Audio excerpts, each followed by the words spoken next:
I am sitting today with Miguel and Bela Fernandez, a couple of good friends of mine. Welcome. Thank you. And I just wanted to thank you for sitting down with us and just wanted to talk with you about your relationship. And one of the things that I love about you, and I'm just going to introduce our audience to you with this. I saw on your Facebook page the other day you were wishing Bela a happy birthday. So I'm just going to read this, if that's okay. Absolutely.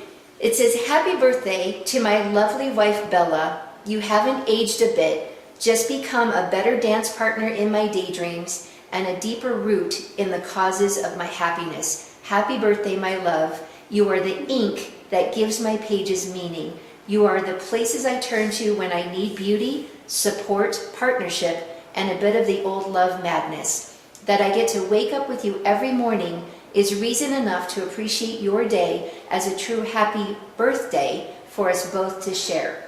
And I love that about your relationship, and I just wanted our audience to hear how you speak of her and how he just adores you, obviously. How did you guys meet? Well, it's almost 30 years ago.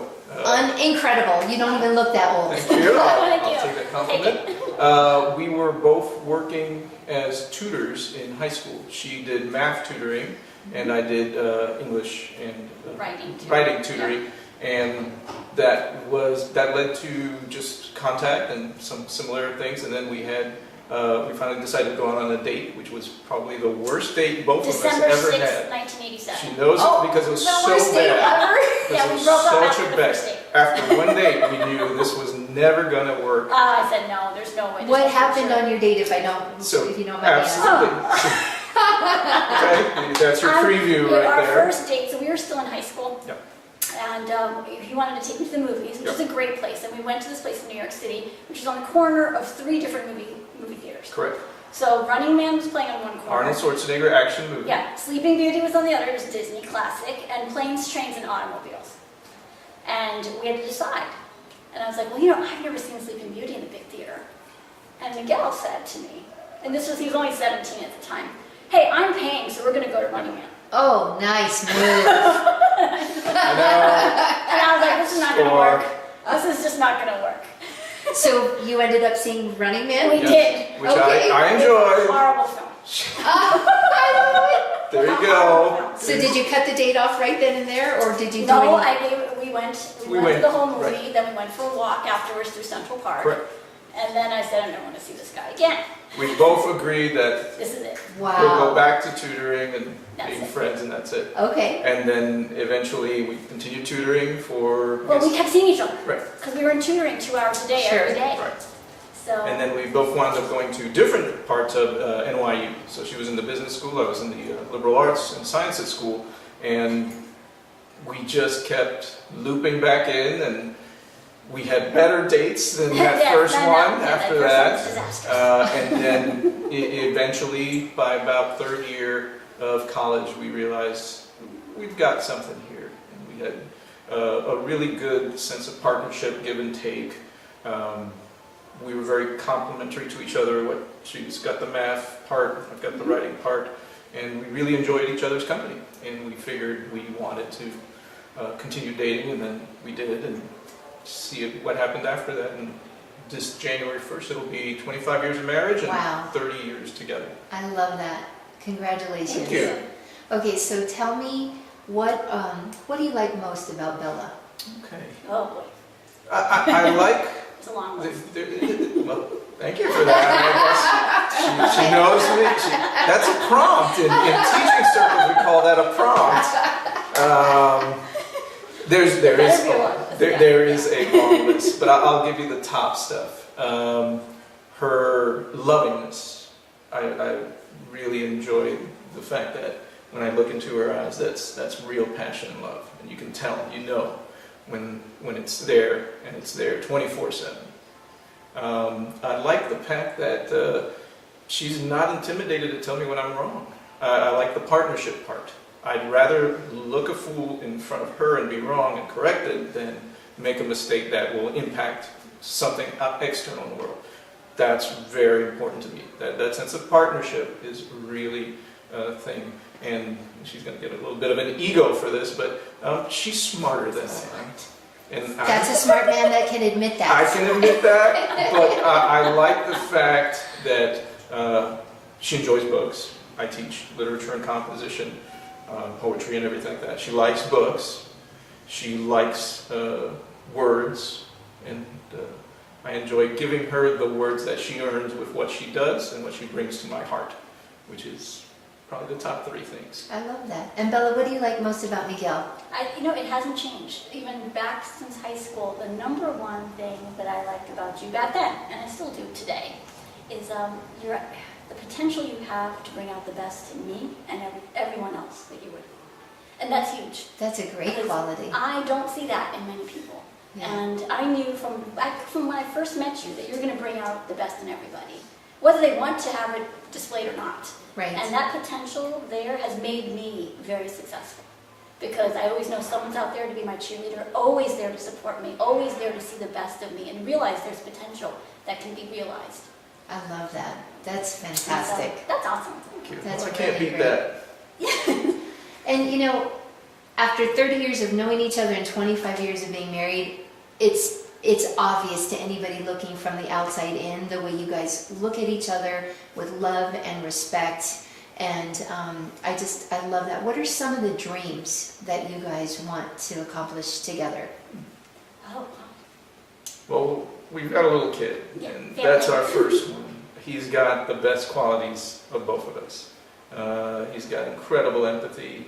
He's a smart kid. He really cares about people, and he cares about what he does in the world. So that one's so far on the good. And being a parent is really important to be a good parent. Being a teacher, to see my offspring, kind of our son, showing the best of those things and bringing them to the classroom and kind of helping others, we've scored on that. Mhm. What about you? Oh, it's me. It's so taking the excellence that we both have together in our careers and bringing that to the outside focus of the community. That's That's kind a of big where I one. feel like is our next big step, right? So right now, I believe we've developed ourselves in terms of understanding the disciplines we want to actually focus on, Sure. and now actually bringing that, I guess, that positive energy to the community at large. So not only through volunteer efforts, through communities, through education efforts, I mean, just trying to also give back to the community all the stuff that's been given to us. Yeah, So that's our next step. I think that's really where I think our next step is going to be. in we our feel growth. very privileged to have the opportunities we've had and to share the successes we've had. So passing that on is, I think, a big deal for both of us. And it's very intrinsic to both our characters. And that's kind of the more common. In many ways, they're very, very different. He's so illogical, and I'm very logical. So Did you say he's very illogical? Yes. Yeah, he's extremely So illogical. creative-brained Yep. people are very much looked at like that because you Correct. see the world in different terms than There's no order. a linear thinker. And I'm Yeah. a very linear thinker. Correct. So to put the two together, I'll never understand him. It's been 30 years, still don't understand him. I mean, but that's okay. It'll Well, probably and- take me and- another 50 years, but And I'll that's get there. that's the part where you say your son has the best of both, Right. because that's a great place to be, to see both examples. Mhm. So when you were first getting together and I think deciding that you were going to get married, you would come up against some challenges or things Yes. like that. Was it faith-based or was it culture-based or what was that? Culture-based. It's culture-based. I am the first person in my family to ever marry outside of the Indian clan, Patel clan. Patel's it's like a very common last name, like Smith. Mm-hmm. So most people that are Patels marry Patels. Sure. I would think for the last, 8, 9 generations, Patels married Patels Wow. in my family. So I was the first person in my family not to marry a Patel. Okay, and what So that was did a your huge parents problem. say? So my parents I was born in India, my parents were born in India, so they were like, well, where did we go wrong? So that's what they told me. They were like, where did we go wrong? I mean, you have good grades, you're going to be successful, but we went wrong, obviously. And they met Miguel. They knew who Miguel was. They knew him through high school, through college. But they had this bias that they're like, well, you're not marrying a Patel. Mm, So they did disown me for a while. wow. Yeah. And no longer did that get smoothed Yeah, over? so we told them in April, and we were going to get married in January. They disowned me in that time, but they said, we will not show up at the wedding. Oof. And so nobody in our family can show up in the wedding. Right. None of your relatives or anyone that... So that if your knows mom us and to dad the shun you, everybody else Everyone has to Everyone has follow. has They have follow to. that. They have to. That's the tradition. So we figured we'd be doing a county So we wedding. went from 8 people. So we were like, oh, maybe we'll do a quick little wedding, and then we'll maybe go out to dinner to 500. So Then this, eventually they It went decided to that- 500 people. Yeah. and a 17-hour wedding, It was a partial long- Western and It was Indian. a really But the trigger point was, they sought counsel in their elders. So, was it your grandmother? No, it was your... It was my uncle from India flew in to see Miguel, just to approve him. And this was my mom's brother. Okay. And my other uncle, my mom's other brother from Chicago, he also flew in to see Miguel. Actually, I think all my relatives, my male Did. relatives came to meet Miguel. Think of it as a high-pressure interview. It was an interview. No kidding. So he went through, what's your philosophy on life? What are your prospects? What are you thinking? And then, by the way, they wanted to find out about his family. Sure. Of course. Of course, what does your mom do? What does your dad do? What does your brother do? What do your uncles do? What do your aunts do?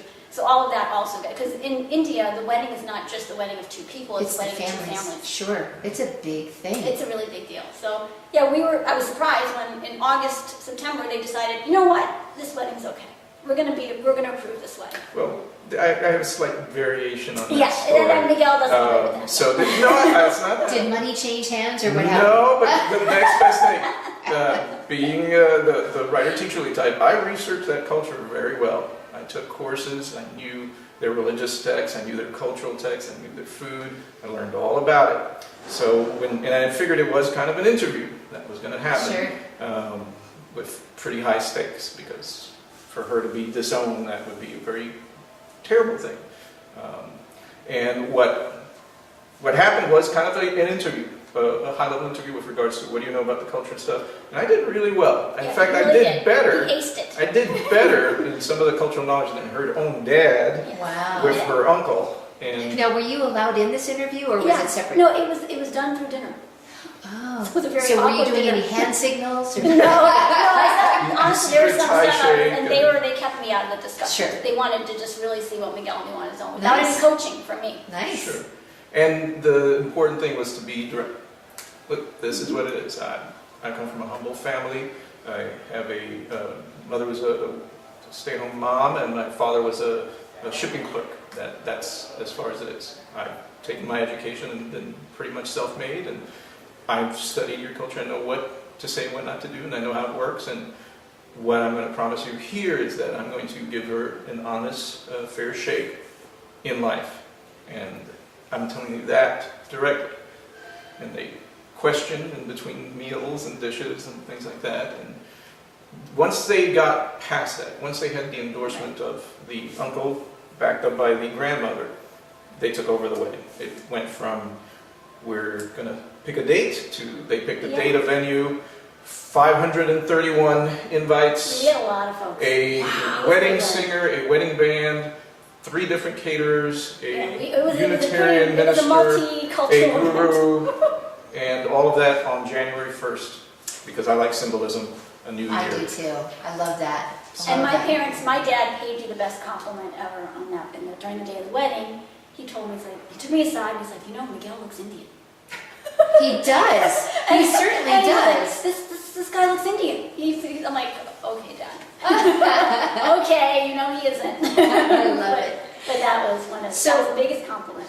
That is a huge testament, I think, to your love for each other to withstand all of that. Shunning in the beginning and still saying, despite all of that, I don't have family approval in the beginning and I'm still going to stay with you. So that is a huge testament. So how did your family feel, Miguel? My family they've known that I kind of decide my own path, and I make sure to cover all bases and understand exactly and be direct and honest. I like to be direct and honest with myself and with other people around me.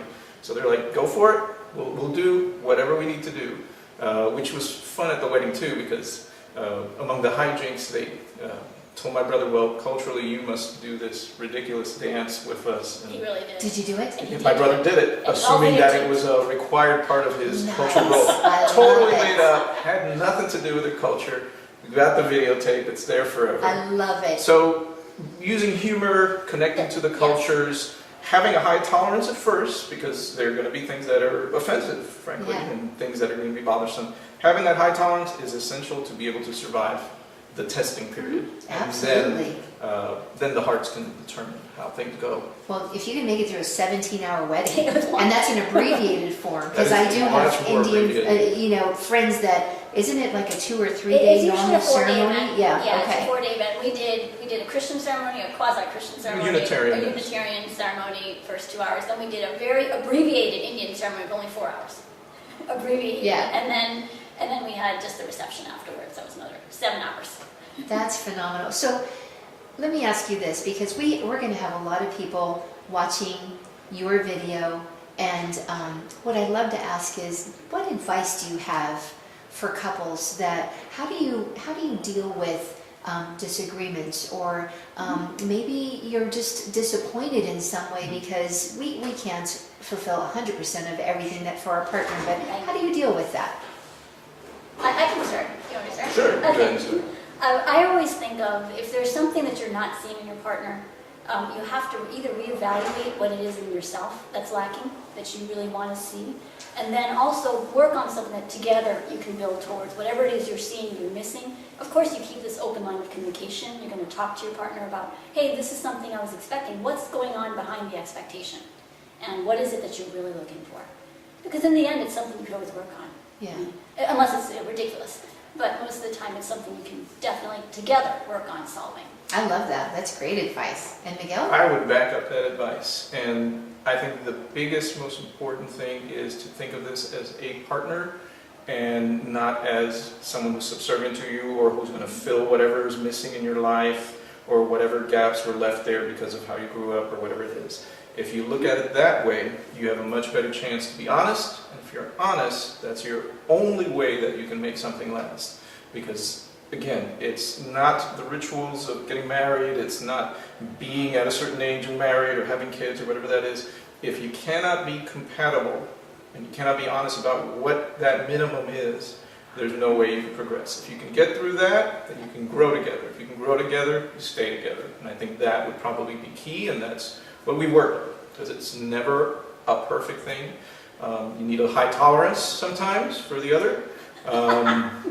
But if it's going to work out, that's the only way it will be able to succeed. And I've been lucky enough to find a partner who's that way in my life. I think we grew together too. I think it also helps. Completely changed. Yeah, together. I think what we were like at 18 is not what we're at. And you're never. We're not. And so we kind of grew together, so that was helpful. But also, I think we made our own mistakes together, and we figured things out and understood that, okay, we have to give each other a lot of respect as well. You know, respect and space also. And, you know, I think this acceptance as well. That's fantastic. Any last advice for somebody that's watching the video and goes, I want what they have? I would say know that you're going to have faults, and there's some things that you can negotiate and some things you can't. There are things that you really, really want or need fulfilled. If you cannot meet that minimum, it's hard to continue with a relationship. And then you have to be honest. That I'd say would probably be the biggest step. And in 30 years, there are probably 4 or 5 milestones that are major challenges, whether it's the death of a relative or a child or just regular circumstances in life. Those are your tests. And if you can survive the test, great. If you can't, there's nothing that can be done. Sure. Yeah, and my simple rule is, if you want to get love, you have to give love first. Beautiful. And I didn't realize that really till I understood. Giving love really makes folks, Miguel especially understands that, okay, this is a relationship that you value, you understand and value, so I will also value it. It's something that I think is given back to me more so than anything. It's kind of like a garden. You're going to plant stuff, some stuff's going to grow exactly, some of it's not going to look like those beautiful pictures on the seed packets. You got to get something out of what you're growing and growing it together.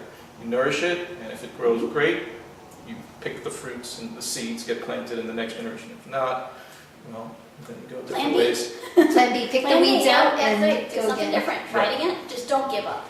Fantastic. Well, thank you so much for sitting with Thank us you. and sharing your love story. Thank you. Thank you.